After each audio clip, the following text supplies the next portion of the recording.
आज हम बात करने जा हैं नास्तिक मत के बारे में। आखिर नास्तिक मत ने हिंदू धर्म के विषय में क्या कहा था, सारा कुछ आज हम डिस्कस करने वाले हैं।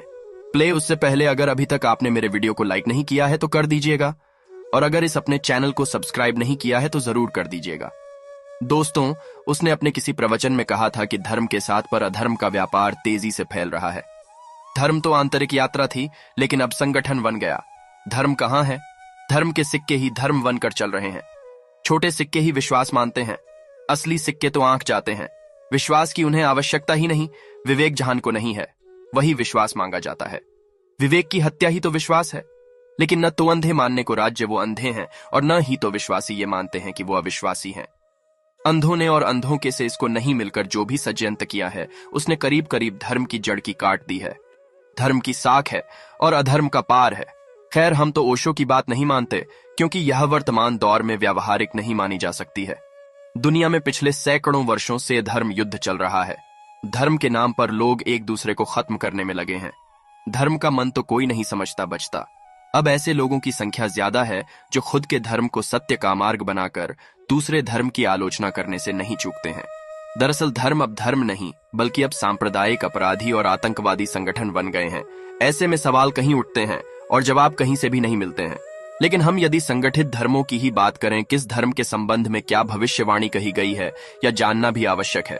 दोस्तों, तब 8 कर देंगे पुस्तकालयों को बर्बर लोग। एक समय ऐसा आएगा कि जब बड़े बड़े लोग पढ़े लिखेों की सभ्यता को तबाह कर देंगे, पुस्तकें वगैरह खूब डालेंगे। ऐसा दुर्लभ ज्ञान नष्ट कर दिया जाएगा जिसका अधिकांश बार वापस नहीं पाया जा सकेगा। हमने सभी जानते हैं कि बर्बर आकर के हमले में भारत का नालंदा, तक्षशिला, विक्रमशिला के विश्वविद्यालय नष्ट हो गए थे। हजारों मंदिरों और महीनों को भी नष्ट कर दिया गया। वास्तव में यह है कि मुस्लिम अर्थव्यवस्थाओं ने अखंड भारत के आधे हिस्सों को हिंदू और बौद्ध सभ्यता की लगभग सभी चीजों को नष्ट कर दिया है। आज भी आप इस बर्बर 8 मिनट के अवशेष देख सकते हैं। दोस्तों, हम बात करें नालंदा विश्वविद्यालय की। जो आप तस्वीरें देख रहे हैं, नालंदा विश्वविद्यालय की हैं।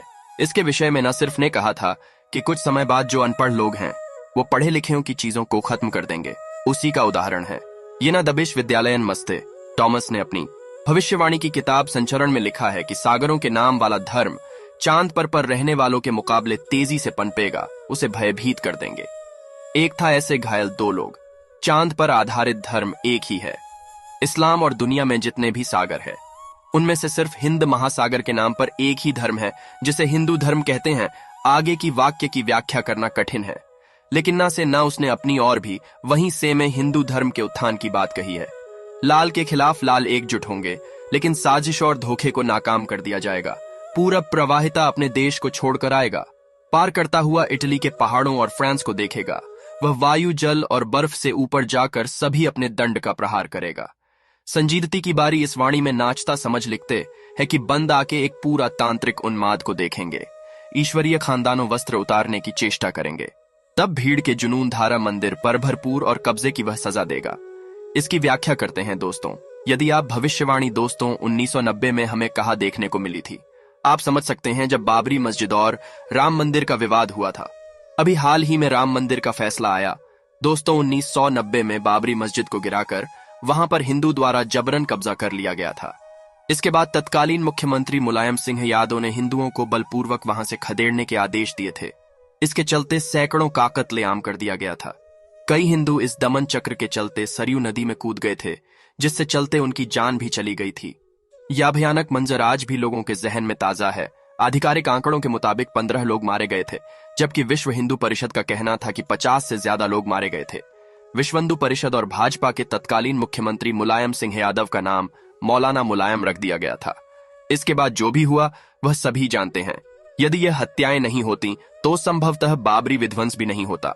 एक समय ऐसा भी आएगा कि विश्वव्यापी आग से अधिकांश रास्तों में नरसंहार होगा। यह समय कब आएगा इसका संकेत देते हुए कहते हैं कि मैं इस वर्षभ गर्ग सिंह कन्या मंगल भाजपा तथा सूर्य के प्रभाव में तब धरती चलने लगेगी, जंगल और शहर यूं तबाह होंगे जैसे मोमबत्ती पर लिखे अक्षर। दोस्तों, ऐसी ग्रह स्थिति 1994 में यानी कि 1994 में उत्पन्न हुई थी। अब 22 फरवरी 2020 और 28 मई 2121 में उत्पन्न होगी। सांप्रदायित्व और शत्रुओं, जो कि इसके लंबे दौर के पश्चात धर्म तथा जातियां एक ही विचारधारा को मानने लगेंगी। यह किसने कहा था? ये कहा था ओशो ने। 17 साल के भीतर पाप जो है बढ़ जाएगा। ऐसा उन्होंने ओशो ने यह भी कहा था तीनों ग्रह समुद्र क्षेत्र में वह जन्म मिलेगा। जो बृहस्पतिवार को अपना औकात दिवस घोषित करेगा, उसकी प्रशंसा और प्रसिद्ध सत्ता और शक्ति बढ़ती जाएगी और भूमि के माध्यम का जैसा शक्तिशाली कोई नहीं होगा। 203 और समुद्र में से तो भारत ही गिरा हुआ है।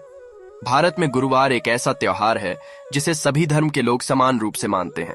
गुरुवार का दिन न केवल हिंदू धर्म में पवित्र माना जाता है, बल्कि कई धर्मों में ऐसा माना जाता है कि यह दिन पवित्र है।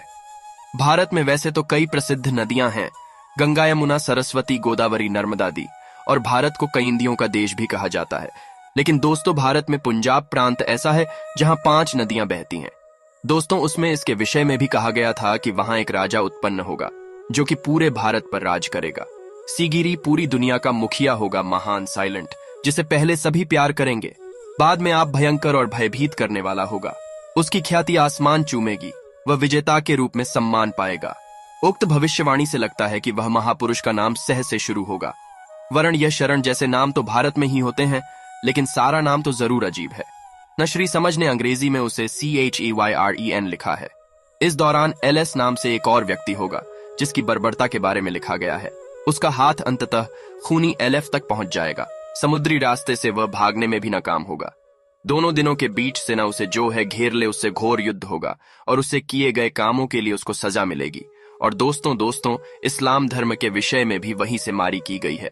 पैगंबर के कुल नाम अंतिम मच्छर से पहले के नाम वाले सोमवार को अपना अवकाश दिवस घोषित कर देगा। अपनी सड़क पर वह अंकित कार्य करेगा, जनता को करों से आजाद कराएगा। पैगंबर तो एक ही है, मोहम्मद। उनके कुल का नाम हाशमी था। हाशमी के अंतिम चरण के पहले सा, यानी कि जिस नेता से पदभाव की बात कही जा रही है, उसका नाम सा होना चाहिए। यदि हम कुल का नाम माने तो मोहम्मद के आंसर के पहले तो माता है। नमस्ते, नमस्ते।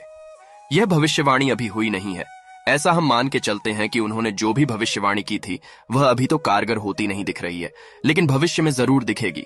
दोस्तों, यह था आज का हमारा वीडियो। अगर पसंद आया हो तो लाइक कर दीजिएगा और अगर कमेंट करना है तो जरूर कर दीजिएगा, लेकिन चैनल को सब्सक्राइब करना बिल्कुल ही मत भूलिएगा। दोस्तों, अगर आपने चैनल को पहले से ही सब्सक्राइब किया हुआ है तो बेल आइकॉन को भी प्रेस कर दीजिएगा, ताकि आप हमारी आने वाले वीडियोस की जो नोटिफिकेशन है उसको कतई मिस ना कर पाएं। दोस्तों, मिलते हैं आपसे अगले नए वीडियो में। तब तक के लिए नमन कार। जय हिंद, जय भारत।